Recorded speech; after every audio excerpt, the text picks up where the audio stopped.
آپ کہیں گے عورتوں کو اگر ہم گھر میں بٹھائیں تو ہماری اکانومی سفر کرے گی، آدھی ہماری جو ہے لیبر وہ کام نہیں کرے گی۔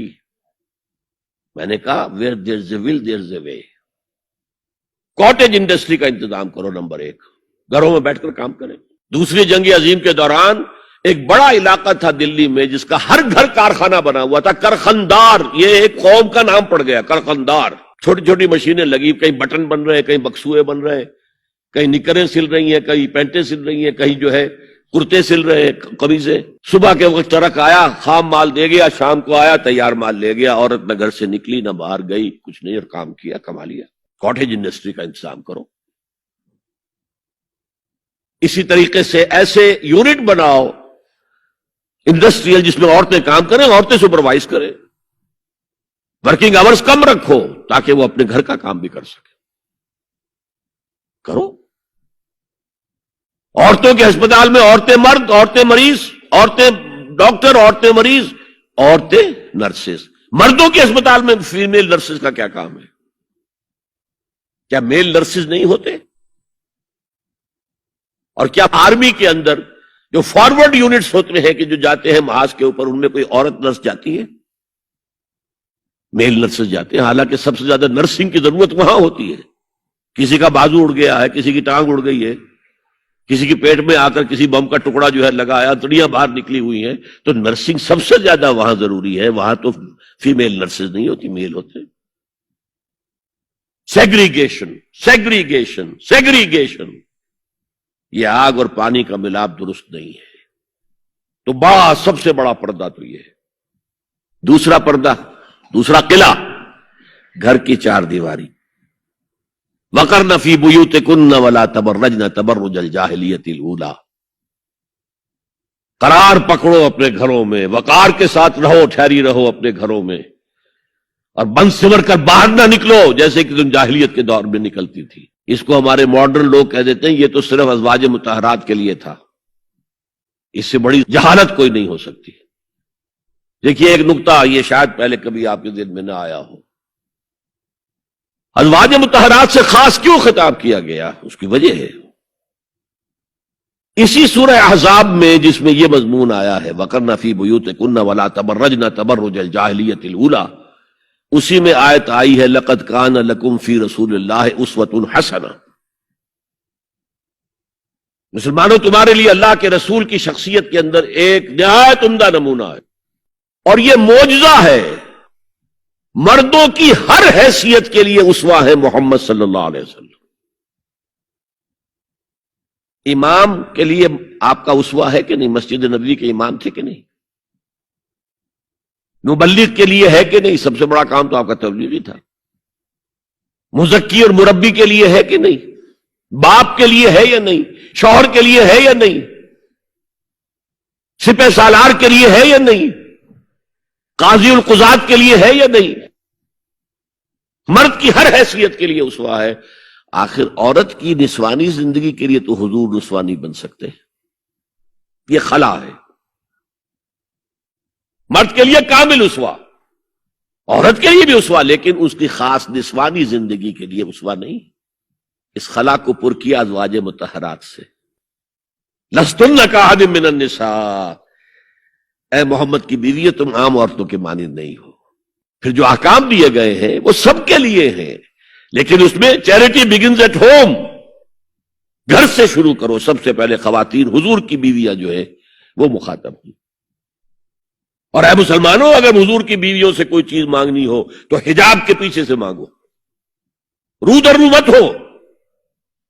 فَاسْأَلُوهُنَّ مِنْ وَرَاءِ حجاب۔ یہ دوسرا قلعہ ہو گیا، حافظ ناموس زن۔ مقصد کیا ہے؟ عورت کی عزت، عورت کی عصمت، عورت کی عفت کی حفاظت۔ تیسرا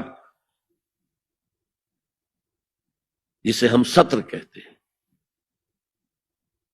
عورت گھر میں بھی ہے، گھر میں ہے، اور وہاں صرف محرم آئیں گے، نامحرم نہیں آئیں گے۔ محرموں کی اتنی لمبی لسٹ دی گئی ہے، اللہ نے کس لیے دی ہے؟ کیا قرآن مجید میں لفاظی ہے؟ ایک ایک لفظ گنجینہ معنی کا طلسم اس کو سمجھیو جو لفظ کے غالب میرے اشعار میں آوے. غالب نے تو تعلی کی ہے، اللہ کے کلام میں تو یہ بات صحیح ہے نا. گھر کے اندر نامحرم نہیں آئے گا. گھر میں اگر وہی ایک بیٹی تھی جو آپ نے اپنے داماد کو دے دی ہے اور کوئی اور بیٹی نہیں ہے تو داماد گھر میں آ سکتا ہے ورنہ نہیں آ سکتا. سالی سے اس کا پردہ ہے، دیور سے بھابھی کا پردہ ہے، چچازاد بھائی بہنوں کا پردہ ہے. چچا سے پردہ نہیں ہے، ماموں سے پردہ نہیں ہے، چچازاد پردہ ہے، ماموں زاد پردہ ہے، خالہ زاد پردہ ہے، پھوپھی زاد پردہ ہے. یہ سارے احکام کس لیے دیے گئے؟ گھر کے اندر بھی ستر اور نگاہیں نیچی. مولانا حمید الدین فراہی نے ایک نکتہ بیان کیا کہ سورہ احزاب میں جو پردے کا بیان ہے وہ ہے گھر سے باہر کا پردہ. جب اے نبی کہہ دیجئے قل لازواجک و بناتک و نساء المؤمنین یدنین علیہن من جلابیبہن. جلباب کہتے تھے ایک بڑی چادر. کوئی عربوں کی تہذیب میں موجود تھی دو چیزیں. گھر میں ان کے ایک دوپٹہ ہوتا تھا جسے خمار کہتے تھے. خمار، خمرہن کا لفظ آیا ہے سورہ نور کے اندر. گھر سے باہر نکلتی ہوئی وہ اپنا پورا وجود ایک چادر میں لپیٹ لیتی تھی لیکن چہرے کا پردہ نہیں تھا. اب فرمایا گیا اے نبی اپنی بیویوں سے اور اپنی بیٹیوں سے اور اہل ایمان کی بیویوں سے. اب بات آگے بڑھ رہی ہے، اہل ایمان کی بیویاں شامل ہو گئی. اس لیے کہ تو ساری بات ہی ازواج مطہرات سے جو ہو رہی ہے اس لیے ہو رہی ہے کہ وہ اسوہ بنے مسلمان خواتین کے لیے. ان سے کہہ دیجئے وہ اپنی چادروں کے پلو لٹکا لیا کریں. یہ جو گھونگھٹ کا تصور بعد میں ہوا ہے یہ ہے تیسرا پردہ. ستر کی حد تک ہے ستر آپ نے، اور اس میں بھی کیسے کیسے احکام دیے گئے. لباس وہ پہنو جو ڈھیلا ہو، تنگ نہ ہو، ٹائٹ نہ ہو، جو جسم کے نشیب و فراز کو واضح کر رہے ہو. اتنا باریک نہ ہو کہ جسم جھلک رہا اس میں سے. اور اس پر اضافہ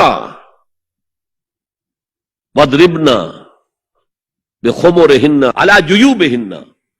اپنے گریبانوں کے اوپر اپنی روڑنیوں کے، یہ خمار آ گیا کہ اوڑھنی ہوتی ہے، اس کے بکل مار لو تاکہ نسوانی حسن کا ایک بڑا حصہ ہے یہ چھاتی جو ہے اس کو اور ایک کور ایڈیشنل مل جائے. کرتا تو ہے ہی لیکن وَضْرِبْنَا بِخُمُرِهِنَّ، خمار کی جمع خمر. سورہ احزاب میں آیا جلابیب، جلباب کی جمع، وہ بڑی چادر جس میں لپٹ کر گھر سے نکلتی تھی.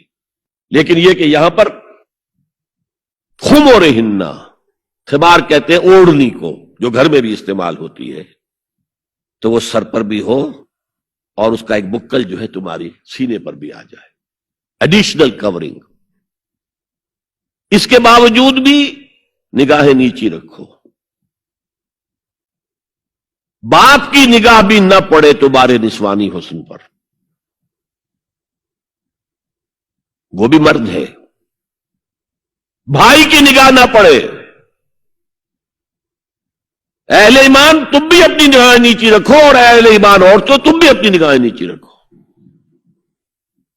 اور آج انسسٹ جو ہے، باپ کا بیٹی سے ملوث ہو جانا اور بیٹے سے ماں کا ملوث ہو جانا اور بہنوں اور بھائیوں کے درمیان، یہ اس قدر پھیل چکا ہے. امریکہ کے اندر وہاں سب سے مہنگے ڈاکٹر جو ہے وہ سائیکیٹرسٹ ہیں، سب سے مہنگی دوائیاں جو ہیں وہ دماغ امراضی کی ہیں. اور وہ سائیکیٹرسٹ کہتے ہیں کہ انسسٹ جو ہے، حرام رشتوں کے اندر جو ہے اگر زنا کا معاملہ ہو رہا ہو تو یہ سب سے بڑا سبب ہے دماغی امراض کا اس معاشرے کے اندر. فطرت کے خلاف جو کام ہوتا ہے، طبیعت یہ بات تو کرتی ہے نا، شوق تو ہوتا ہے، پھر دماغی توازن کھو بیٹھتے ہیں. یہ ہے 3 پردے ہیں مسلمان عورت کے، جس کو آج بالکل ختم کرنے پر مغرب تلا ہوا ہے. اس لیے کہ کسی بلی کی دم کٹ جائے تو وہ چاہے گی کہ سب کی کٹ جائے. ان کا بیڑا غرق ہو چکا ہے، ان کی تہذیب ختم ہو چکی ہے. تہذیب نہیں ہے آج ان کے پاس.